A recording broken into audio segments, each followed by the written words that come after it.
Hey guys, this is just a small update. Today's date is 4/9, I think. 4/9/2011. Big revo, mini revo. I'm gonna have a big running video coming, bashing video coming up for this thing here. As far as the mini revo goes, it's gonna be out of commission for a while.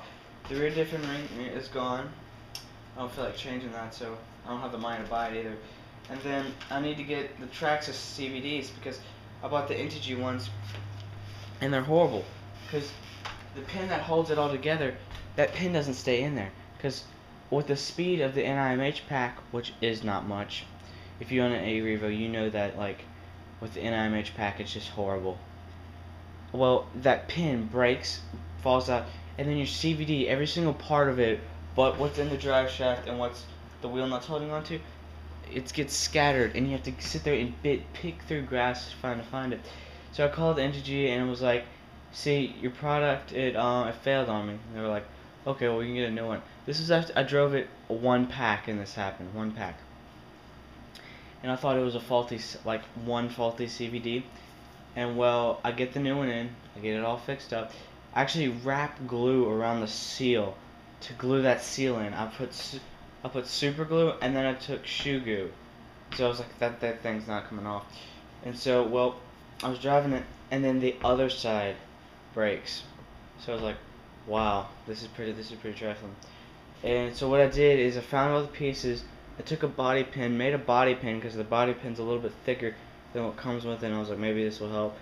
I glued that in, still didn't hold. Then I was like, called it because I lost a piece that time. Called Integy, sent me a new piece. Getting them to send you something new is not easy, because like all this happened within a week. Okay, that happened, and then what I actually did is I made the new pins, and then I soldered a big glob of solder on each side of the pin, so if it decided to move, that solder would catch it. Still didn't hold. So I'm pretty much giving up on Integy as a whole. I'm never buying a single one of their products again, because like it's horrible. The only thing I'll ever buy from them is their screwdrivers and maybe their setup station for the 112 scale car. Any aftermarket parts, no, they're horrible. Their aluminum's weak and cheap, and there's no design in them. And so I don't understand how Integy failed and Traxxas CVDs are fine, because if you look at them, they're the same. So I don't know if like, but it was bad. So I'm gonna save up, get the rear ring and pinion, the and the Traxxas CVDs. So let's get this out of the picture.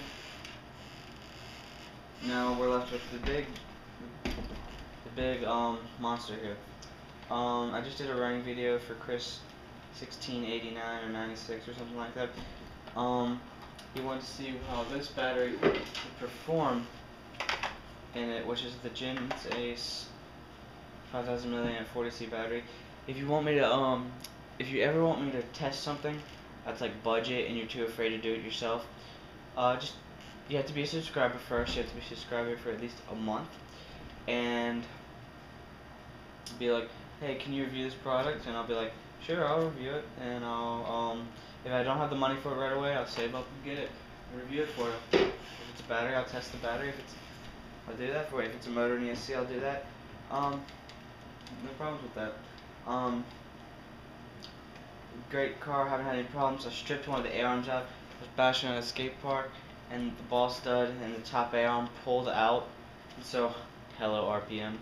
As far as update goes, that's about it. Just don't buy Integy ever. I'm going on Integy strike. I'm gonna go on forum. No, I'm not gonna do that. But just I'm not gonna patronize Integy. It's just horrible. So there's my remote right there. But yeah, comment, rate, and subscribe. Also, one more thing. Turn, damn it.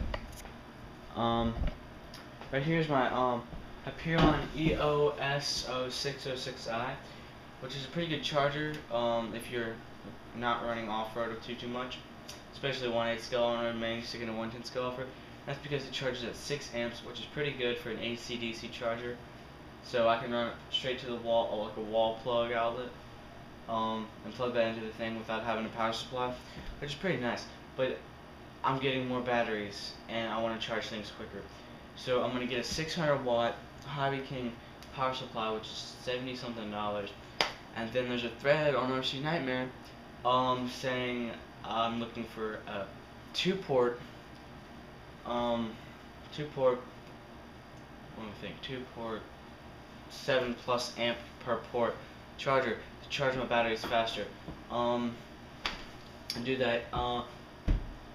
If you have any recommendations, I'm pretty set on that power supply. It looks like a really good power supply. It's got a lot of good reviews because it's a 600 watts, like 30 something amps, maybe 40. And it's a big power supply. I'm not looking to spend too much. Like, don't comment anything from Hyperion or Team Orion or anything close to 200 bucks. Maybe something. I might go like 10 or 15 or $10 over 150, but I'm not going that high because 200 and something dollars on power supply and charger. It's pretty steep for a casual basher. But yeah, comment, rate, subscribe. Let me know what you think. It's a little messy because I just did a video on how to change the spur gear on the mini, not the mini, the big e-revo. But it went pretty well. I think it's a tad bit longer than I wanted it to be.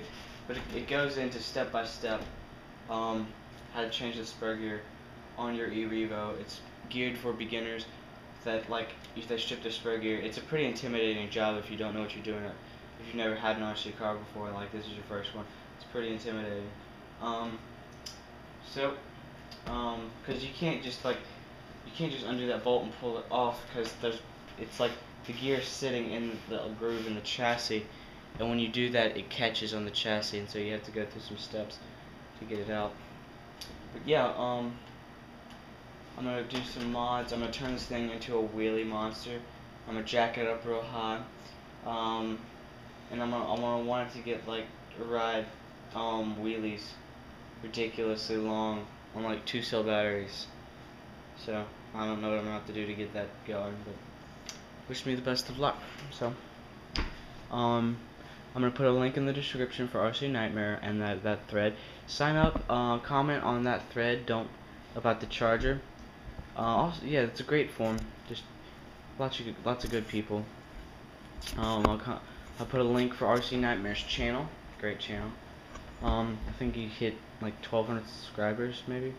He's hit a lot of subscribers for only being a channel for a little over half a year, I think. Could be wrong. But yeah.